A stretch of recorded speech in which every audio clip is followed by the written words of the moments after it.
Hey folks, we are so fortunate to live in Northern Ontario, Manitoulin Island to be exact. We're surrounded by water, we have 100 lakes on the island, and then we have the North Channel and the South Shore to fish from.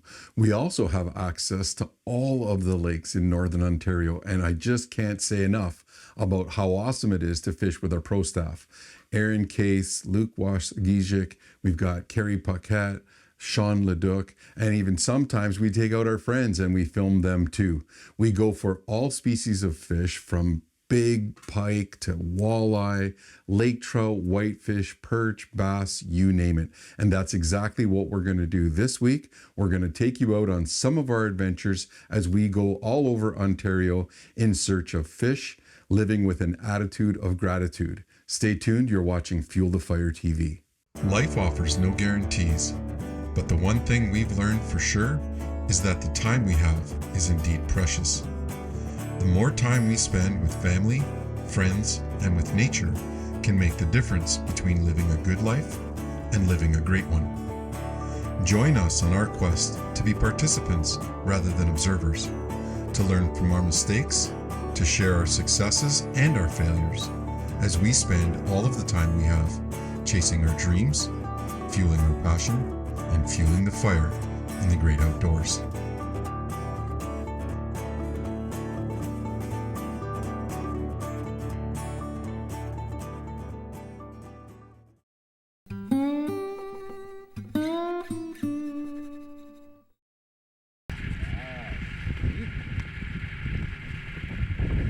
Yeah, let's do this. Let's do this, John.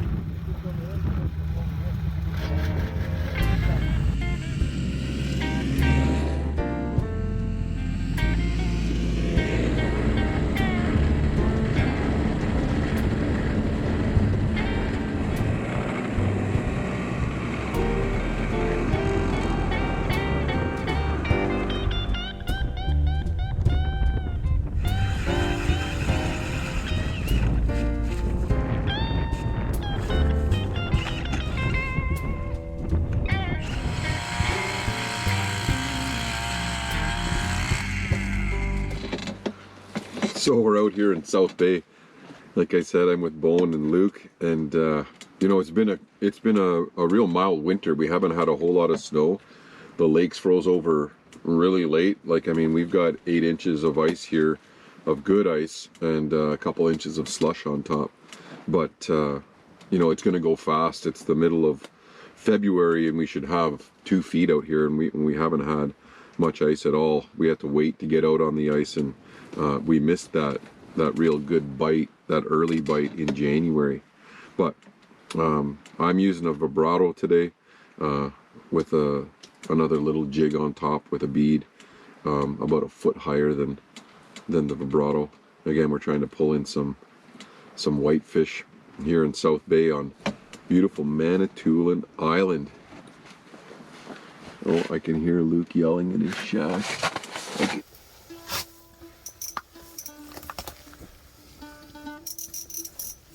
I always put up the sight.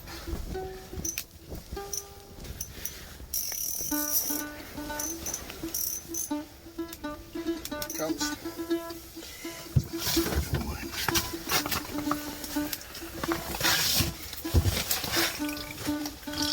Here we go. First whitey of the season. Feels good. Came for the little foxy, hitting it off the bottom. Came right up and he hit the tungsten jig, little maggot on top. He was aggressive, man. Beautiful fish. Good eating. Perfect South Bay whiting right there. Love it.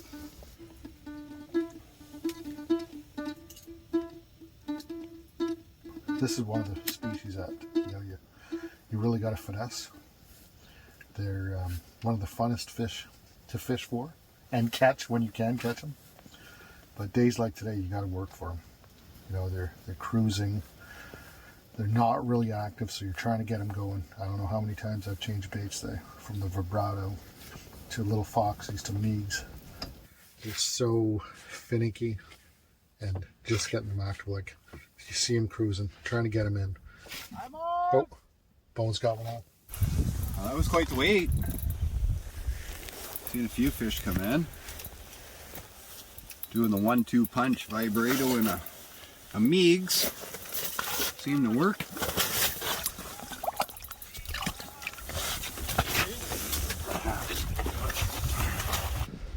There you go, right there. That's what we're after. Huron gold. Okay, so what I'm using today, I'm using a vibrato. This is a 10-gram vibrato. Okay, so what I'm doing is I'm ripping this about 2.5, 3 feet off bottom. And then when the whitefish come in, I'll actually just drop this rod. Just leave it still. I've got the fish in. They're curious of what's going on. And I'm using a Meigs with a tail. And all I'm doing is I just want this jig to do this. So it's looking like a minnow that's trying to escape from the fish or feeding. And then the whitefish seem to just pick that up. And yeah, it's a great 1-2 punch.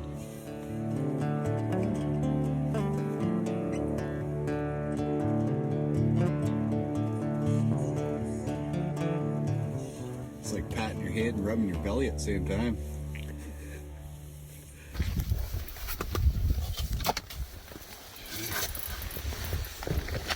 One more. He came in fast, this guy. Didn't have a chance to hardly react. See you later.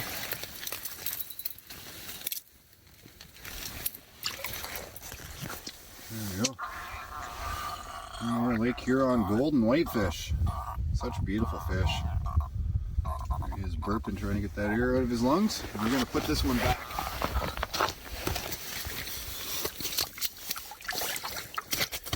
Come on, buddy.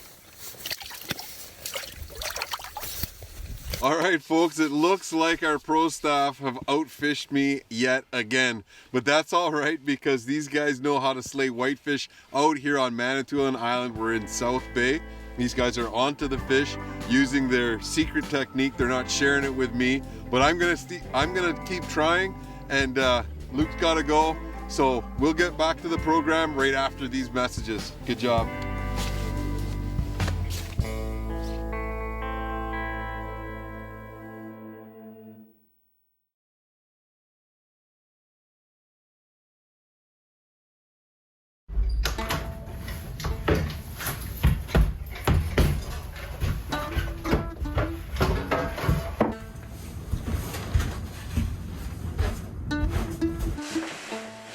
Alright, so today I'm going to use a bro bug.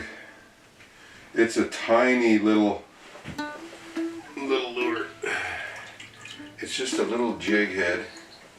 I'm going to tip it with some minnows that I got from Breakaway Sports here on Manitoulin. Actually, they were out of minnows, and Sarah, when I went in, she said, you know what, we're getting new ones in, I'll drive them out tonight. So big thanks to Sarah from Breakaway. Alright, this guy is a good one. This guy's a good one. Stay here, stay here, stay here. It's not a jumbo, but that's a good fish. That's an average fish here for Mindemoya, probably a 9-inch perch. Oh, here we go. Here we go. This one feels like a bigger fish. Oh, we're pulling a little bit of drag even. Oh yeah, this is a jumbo for sure. Look at this guy. That perch colored lure. Now this is it's still probably a 10-inch. It's not a jumbo. They definitely come bigger in here. But we're going to put this down. Sean is on his way. He wants to go out and check out a couple of shoals. And we'll see if we can get on some more active fish.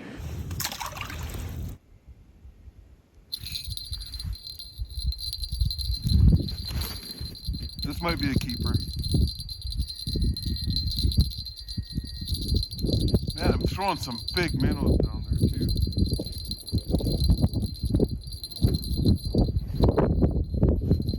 Keeper perch. little fish. Lake Mindemoya, perch.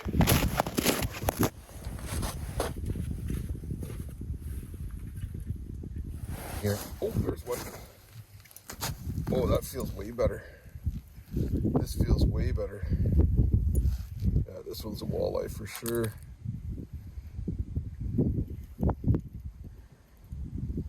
Try not to horse them up.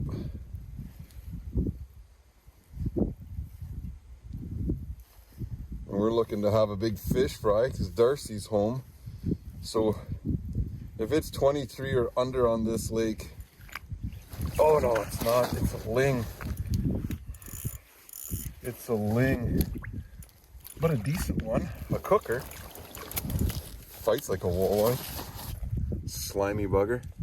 But we'll clean him up. They got a nice big slab of meat down the back. Oh, the other line's going off.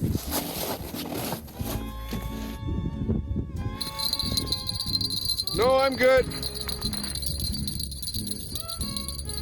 It feels like a better perch.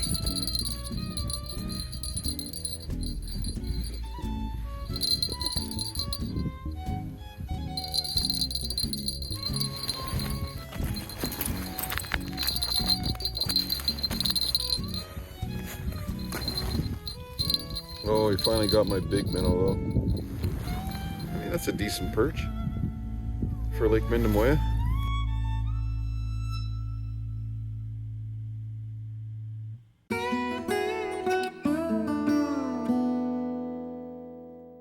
All right, today is going to be a walleye day, or we're hoping it's going to be a walleye day out here on one of these wilderness lakes with Air Ivanhoe.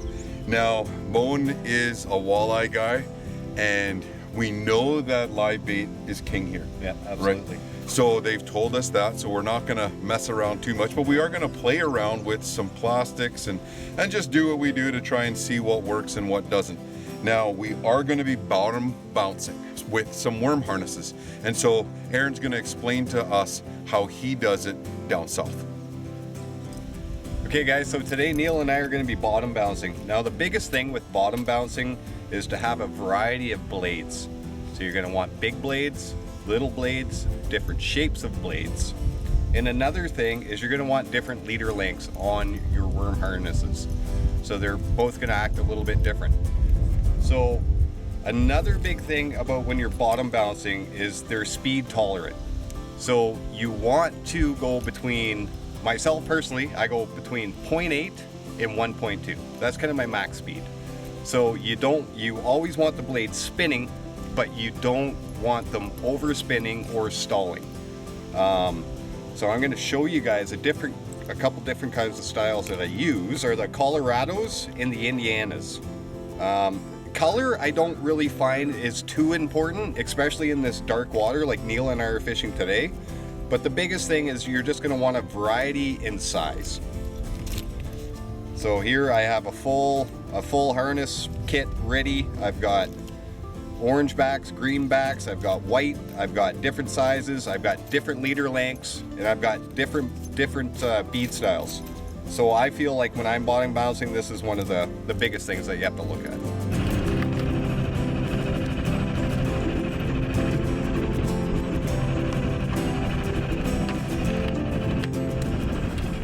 Put it through the top, straighten it out, and then stretch your worm as far as you can.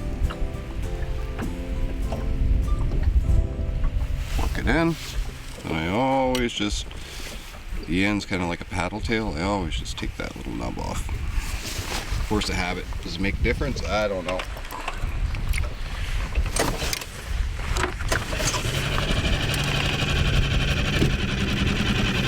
If you don't have to chase it, you're not going to chase it. If it's in their face, it stays in their face for a minute, they're probably going to eat it. Unless I snag that, I don't know, I thought maybe Oh yeah. Oh yeah.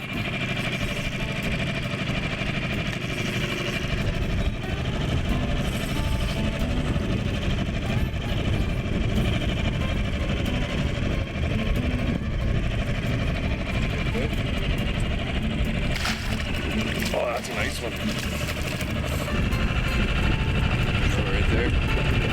bottom bouncing. Yeah. Wilderness Lake. Can't go wrong covering water. We're gonna keep this one for dinner. Maybe a pike actually in those weeds, I don't know. Hey, boy. On this side.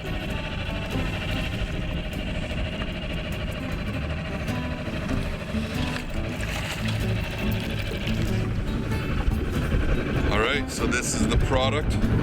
Another eater for dinner. We're dragging these worm harnesses. We came right off that little bank. Shoal that juts right out off that point. Just a nice dark fish.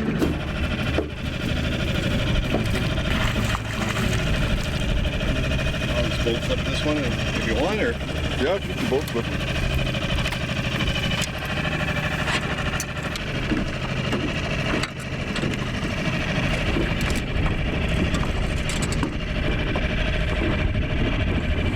Oh, he's a good one. Perfect eater. Look at that. Exactly what they want you to have. Right there, look at that. Perfect eater. 16 and a quarter. It's pretty amazing how far sunlight goes, eh? You get down, yeah, just You'd look at this lake, you'd never think you'd right, penetrate, yeah. It's like a better fish. Yeah? That might be a pike, maybe. Go straight south. You're good, you're good. Oh, he's way down.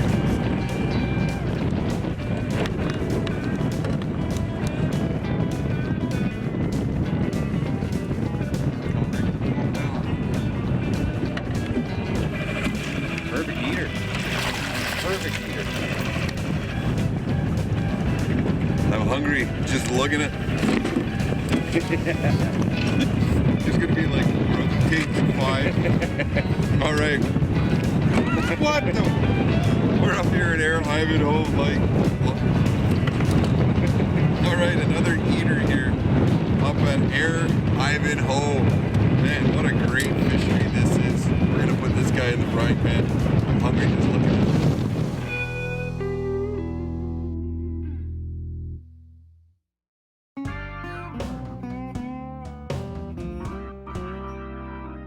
All right, so we're just getting started. We'll do our lucky net dip right off the hop, because that's important when you're fishing. Today, Jack, you want to grab that flasher fly? When we get set up, we're going to start with a flasher fly combo. Get this stuff off the line. But this is a Pro Troll flasher. It's got an agitator fin and an E-chip. We're going to use a black and gold. It's an overcast day, so we're going to use a little bit of a darker presentation to see if we can bring some fish into the setup. Hopefully a salmon or a rainbow, but most likely at this time of year, lake trout, because there's lots of lake trout on the south shore of Manitoulin. So we'll get this back in the water, and Jackie is going to hopefully start reeling some fish in. Only one way to find out.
pounds.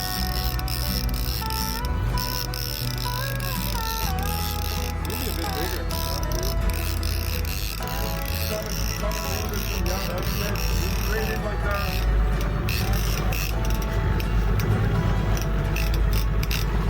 Keep coming.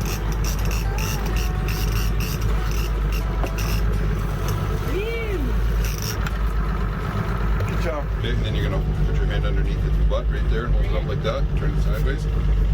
There you go. All right, Jackie lit into them right off the bat at 100 feet down on a Pro Troll flasher. A lake trout about 4.5 pounds. Jackie was a part of the show for a couple of years. She still is a part of the show, as you can see now, all the way from BC. All the way, just to get this fish. Just to get that That's all fish. I'm here for. That's it. Here we go, in the bucket. Throw it in there. Fueling the passion. Hell yeah, brother. This Jackie's fueling the passion all the way from BC. Full passion, full fire. Getting outdoors.